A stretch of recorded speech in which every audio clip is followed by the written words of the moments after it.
Good morning, Aman Jordan. Good afternoon sa Philippines. Ngayong araw ay nagluluto tayo ng saluyot na may giniling na karne at saka kanin para ito sa ating mga anak. Ipapakain natin sa kanila at isahog natin sa kanilang kunting dry food. Dahil wala na tayong dry food, wala na silang makain. Ayan, so ngayon nagluluto tayo ng ganito.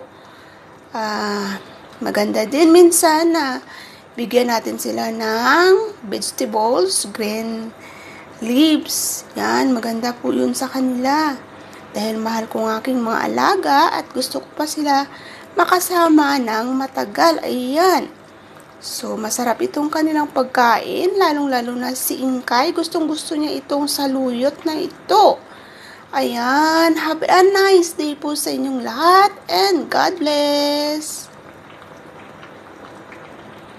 Luto na po ang ating pagkain para sa ating mga anak. Ilagay na natin ito sa malamig na tubig, sa batya. Ayan, para lumamig at mapakain na natin sa ating mga anakis. Ayan. Palamigin po natin ito. Pakain na po tayo ng kanilang almusal. Yun po, sarap ng kain ni Khalid. Saka yun po si Bulinggit.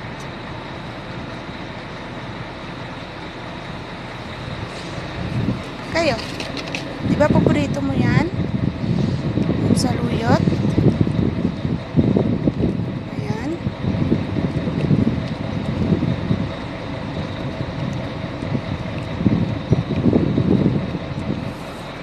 Si Nuno, tapos na siya kumain.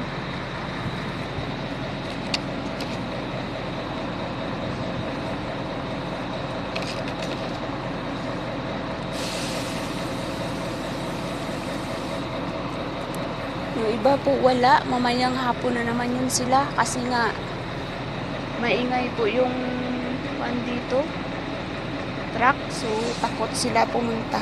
Ano, busog ka na? Masag ka na, mama? Yan po si Khalid, gusto niya din yung saluyot. Yan po si Putol, tapos na rin kumain. Nag-iibak na. Nililinis ko naman yung ibak nila yan eh. Tinatanggal ko yan dyan. So, ayun po, dahil maingay po itong machine na to or itong sasakyan, kaya wala po yung ibang pusa natin. Mamaya na naman silang hapon, natakot silang lumabas, nagtatago yung iba. So, mayroon din namang natirang pagkain doon, so pag alis nito ay kakainin din naman nila yun. So, yung iba ay mamayang hapon na lang. Hindi naman tayo makapaghintay dahil anong oras na, 11 o'clock na ng umaga at sobra na pong tanghali para sa kanilang almusal. So, yung iba na lang po ang kumain at may natira din naman doon. Kakainin lang naman nila yun pagpunta nila. So, yun lang guys. At magtrabaho na tayo. Magandang araw po sa inyong lahat. God bless.